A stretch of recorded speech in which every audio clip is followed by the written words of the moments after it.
Hallo und herzlich willkommen bei Bier und Brezel Tabletop. Heute erkläre ich euch, wie man Boundless Tactics spielt.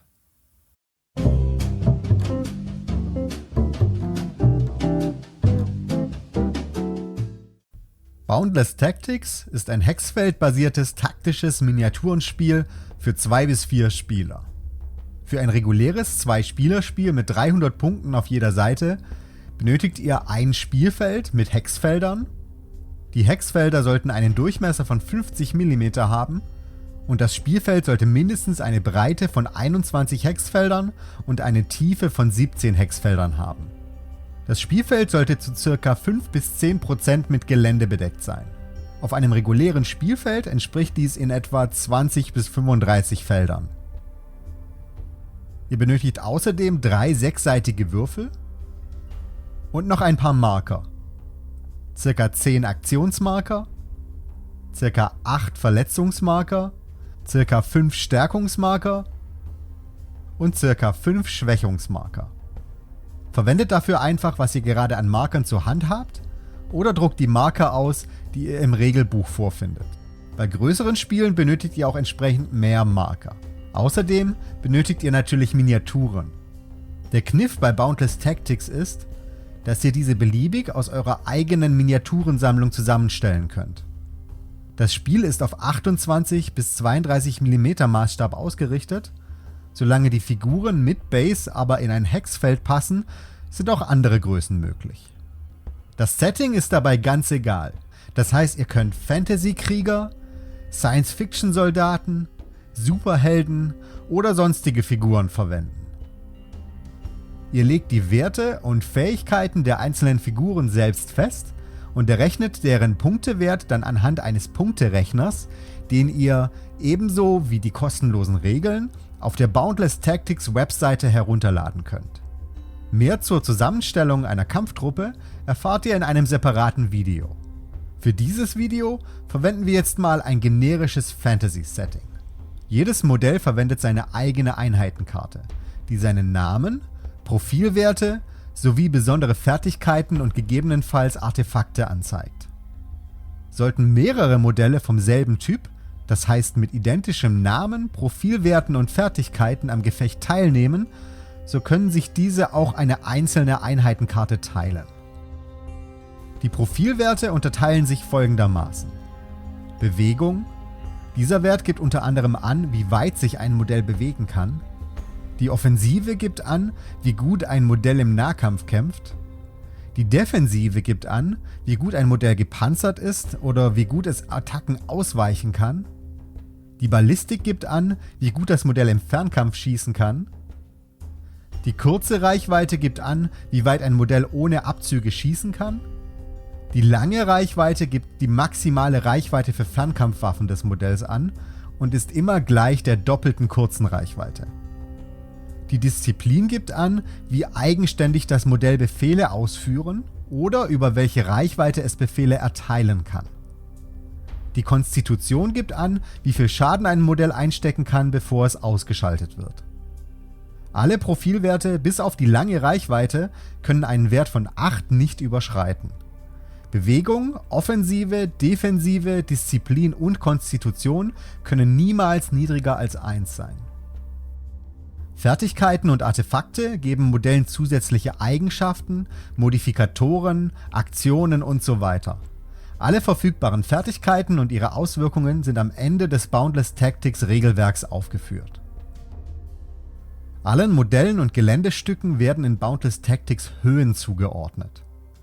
Im regulären 28 bis 32 mm Maßstab entspricht eine Höhe von 2 einem durchschnittlichen Menschen. Eine Höhe von 1 wäre dementsprechend ungefähr halb so groß wie ein Mensch. Sämtliche Aktionen, deren Ausgang zufällig ermittelt werden muss, werden in Boundless Tactics anhand einer universellen Testtabelle abgehandelt. Diese Tests werden immer im Zusammenhang mit einem Profilwert verwendet. Der entsprechende Profilwert wird dabei einem Schwierigkeitswert zwischen 1 bis 8 gegenübergestellt. In jeder Regelsituation, die einen Test verlangt, wird entweder ein fester Wert für die Schwierigkeit angegeben oder erklärt, wie die Schwierigkeit zu ermitteln ist. Die Schwierigkeit kann zum Beispiel ein Profilwert eines gegnerischen Modells sein, gegen das eine Attacke durchgeführt werden soll. Anhand der Testtabelle wird dann ein Zielwert ermittelt. Der testende Spieler wirft dann 3W6 und vergleicht die Summe der erwürfelten Augen mit dem Zielwert. Ist das Ergebnis gleich oder höher dem Zielwert, ist der Test erfolgreich. Ist das Ergebnis niedriger als der Zielwert, misslingt der Test. Manche Fertigkeiten und Situationen führen dazu, dass ein Würfelwurf modifiziert wird. Es werden dann bestimmte Beträge vom Wurfergebnis abgezogen oder hinzugezählt, bevor das Endergebnis bestimmt wird. Solche Modifikatoren sind immer kumulativ. Wenn eine Spielsituation die Wiederholung eines Testwurfes erlaubt, müssen alle Würfel neu geworfen werden. Das zweite Ergebnis ist bindend und darf nicht wiederholt werden. Ein unmodifizierter Sechser-Pasch ist immer ein automatischer Erfolg. Ein unmodifizierter Einser-Pasch ist immer ein automatischer Misserfolg. Spiele sind in Boundless Tactics nicht durch eine fixe Anzahl von Runden limitiert. Stattdessen führen die Spieler abwechselnd eine Anzahl Aktionen durch, bauen dadurch bei den agierenden Modellen Aktionsmarker auf und bei passiven Modellen Aktionsmarker ab. Die Anzahl der pro Spielzug verfügbaren Aktionen wird durch die gespielte Armeegröße bestimmt. Pro angefangenen 100 Punkten darf jeder Spieler pro Spielzug je eine Aktion durchführen. Bei einer Spielgröße von 300 Punkten wären das also 3 Aktionen pro Spieler pro Spielzug. Die pro Spielzug zur Verfügung stehenden Aktionen dürfen auf beliebige Modelle verteilt werden und Modelle dürfen auch mehrere Aktionen pro Spielzug durchführen. Dieselbe Aktion darf auch mehrmals hintereinander durchgeführt werden. Allerdings darf ein Modell zu keinem Zeitpunkt über mehr als 2 Aktionsmarker verfügen. Um eine Aktion durchzuführen, platziert der aktive Spieler einen Aktionsmarker bei einem seiner Modelle. Dann muss der Spieler prüfen, ob sich das agierende Modell innerhalb der Kommandoreichweite eines befreundeten Modells mit der Fertigkeit Anführer befindet. Die Kommandoreichweite entspricht immer den addierten Disziplinwerten des aktivierten Modells und des Anführers. Befindet sich das aktivierte Modell innerhalb der Kommandoreichweite eines Anführers, kann es die gewünschte Aktion sofort durchführen. Ist kein Anführer in Reichweite, muss das aktivierte Modell einen Disziplintest mit einer Schwierigkeit von 2 durchführen. Ist der Test erfolgreich, darf die Aktion normal verwendet werden. Im Falle eines Misserfolgs behält das Modell den Aktionsmarker, darf die Aktion aber nicht durchführen. Nachdem alle verfügbaren Aktionsmarker platziert wurden, entfernt der aktive Spieler einen Aktionsmarker von jedem Modell, das in diesem Spielzug keine Aktion durchgeführt hat. Danach endet der Spielzug und der nächste Spieler darf seine Aktionen durchführen. Das Spiel wird auf diese Weise so lange fortgeführt, bis die Siegbedingungen des gespielten Szenarios erfüllt sind. Beachtet bitte, dass durch bestimmte Spielsituationen, Fertigkeiten und Zauber sogenannte freie Aktionen ausgelöst werden können. Diese Aktionen produzieren keine Aktionsmarker und Modelle, die in einem Spielzug nur freie Aktionen durchgeführt haben, dürfen am Ende dieses Spielzugs trotzdem einen Aktionsmarker abbauen. Die folgenden Aktionen stehen während eines Spielzuges zur Verfügung: Bewegen, Angreifen, Schießen, Lösen und Magie wirken. Ein Modell, das die Bewegungsaktion durchführt, darf sich eine Anzahl Felder bis zu seinem Bewegungswert bewegen. Es darf dabei keine Felder passieren, auf denen sich feindliche Modelle befinden. Das Modell darf Felder passieren, in denen sich befreundete Modelle befinden. Allerdings nur, wenn sich in einem an dieses Modell angrenzenden Feld kein feindliches Modell befindet. Eine Bewegung darf nicht auf einem Feld enden, auf dem sich bereits ein anderes Modell befindet. Ein Modell, das sich im Rahmen seiner Bewegung in ein Feld begibt, das an ein Feld mit einem feindlichen Modell angrenzt, muss seine Bewegung sofort beenden und gilt als im Nahkampf gebunden. Bei der Bewegung auf ein Geländestück kann ein Höhenunterschied von 1 ohne Abzüge überwunden werden. Bei einem Höhenunterschied von mehr als 1 muss das Modell nach oben klettern oder herunter springen. Um zu klettern, führt das Modell einen Bewegungstest durch. Die Schwierigkeit ist dabei der doppelte Wert des zu überwindenden Höhenunterschieds. Ist der Test erfolgreich, wird das Modell auf das entsprechende Feld bewegt und die Bewegung endet sofort.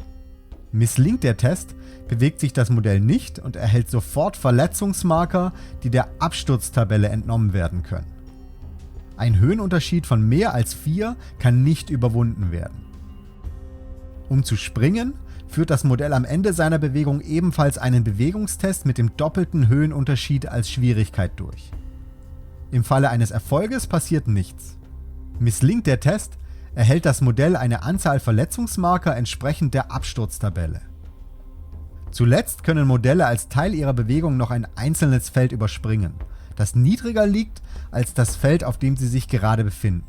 Das Feld, auf das gesprungen werden soll, darf dabei nicht höher und maximal 2 Höhenlevel tiefer als das Ausgangsfeld liegen. Das Modell muss einen Bewegungstest mit einer fixen Schwierigkeit von 5 bestehen. Ist der Test erfolgreich, kann sich das Modell regulär weiter bewegen, wobei das übersprungene Feld für die maximale Bewegungsreichweite mitgezählt wird. Misslingt der Test, wird das Modell vom Spielfeld entfernt. Ein Modell, das sich in einem Feld befindet, welches an ein Feld mit einem feindlichen Modell angrenzt, gilt als im Nahkampf gebunden. Im Nahkampf gebundene Modelle dürfen nicht schießen. Wenn sich ein im Nahkampf gebundenes Modell bewegen will, muss es die Aktion Lösen durchführen. Dafür führt es einen Bewegungstest durch und die Schwierigkeit ist der Offensivwert des feindlichen Modells. Wenn das Modell von mehreren feindlichen Modellen gebunden wird, wird der höchste feindliche Offensivwert als Schwierigkeit gewählt. Ist der Test erfolgreich, darf das Modell eine freie Bewegungsaktion durchführen, während der es alle feindlichen Modelle, von denen es im Nahkampf gebunden war, als freundliche Modelle behandeln darf. Ansonsten bleibt es an Ort und Stelle und die Aktion ist verbraucht. Wenn möglich, darf das Modell aber mit einer weiteren Aktion erneut versuchen, sich zu lösen. Ein Modell kann die Aktion Angreifen gegen ein feindliches Modell durchführen, mit dem es im Nahkampf gebunden ist. Dafür führt es einen Offensivtest durch und die Schwierigkeit ist der Defensivwert des angegriffenen Modells. Für jedes andere befreundete Modell, das sich in einem angrenzenden Feld zum angegriffenen Modell befindet, darf +1 auf das Wurfergebnis addiert werden. Wenn das angreifende Modell in diesem Spielzug bereits eine Bewegungsaktion durchgeführt hat, darf es ebenfalls +1 auf das Ergebnis des Tests addieren. Dies gilt allerdings nicht, wenn die Bewegungsaktion eine freie Aktion war. Ist der Test erfolgreich, erhält das angegriffene Modell einen Verletzungsmarker. Ein Modell, das über eine Anzahl Verletzungsmarker gleich oder größer seinem Konstitutionswert verfügt, gilt als ausgeschaltet und wird vom Spielfeld entfernt. Ein Modell mit einem Ballistik- und Kurzreichweitenwert von 1 oder höher darf die Aktion Schießen durchführen. Hierfür wird ein feindliches Modell gewählt, das sich in Sichtlinie und kurzer oder langer Reichweite zum schießenden Modell befindet. Um die Sichtlinie zu ermitteln, muss eine gerade Linie zwischen den Mittelpunkten von Ausgangs- und Zielfeld gezogen werden. Alle Felder, die diese Linie schneidet, beschreiben den direkten Weg zwischen dem Ausgangs- und dem Zielfeld. Beachtet, dass bei bestimmten Positionierungen mehrere direkte Wege möglich sind. Sichtlinie besteht dann, solange mindestens ein direkter Weg besteht, auf denen sich keine Geländestücke oder Modelle befinden, deren Höhe gleich oder höher sind als die Höhe des größeren der beiden Modelle. Das schießende Modell führt einen Ballistiktest durch. Die Schwierigkeit ist dabei der Defensivwert des beschossenen Modells. Befindet sich das beschossene Modell außerhalb der kurzen Reichweite, aber innerhalb der langen Reichweite des schießenden Modells, wird 1 vom Ergebnis des Tests abgezogen. Wenn das Ziel im Nahkampf gebunden ist, wird das Ergebnis des Tests ebenfalls um 1 verschlechtert. Befindet sich das Ziel in Deckung, wird ebenfalls 1 vom Ergebnis des Tests abgezogen. Ein Ziel befindet sich in Deckung, wenn Sichtlinie besteht, sich aber auf mindestens einem direkten Weg ein anderes Modell oder Geländestück befindet. Entspricht die Gesamthöhe entweder des schießenden oder beschossenen Modells, einschließlich des Geländestücks, auf dem es sich eventuell befindet, mindestens dem Doppelten aller dazwischenliegenden Modelle und/oder Geländestücke, profitiert keines der Modelle von Deckung. Ein Modell kann immer nur einmal pro Schuss von Deckung profitieren. Das heißt, mehrere Quellen für Deckung, etwa durch Magie oder Fertigkeiten, sind nicht kumulativ.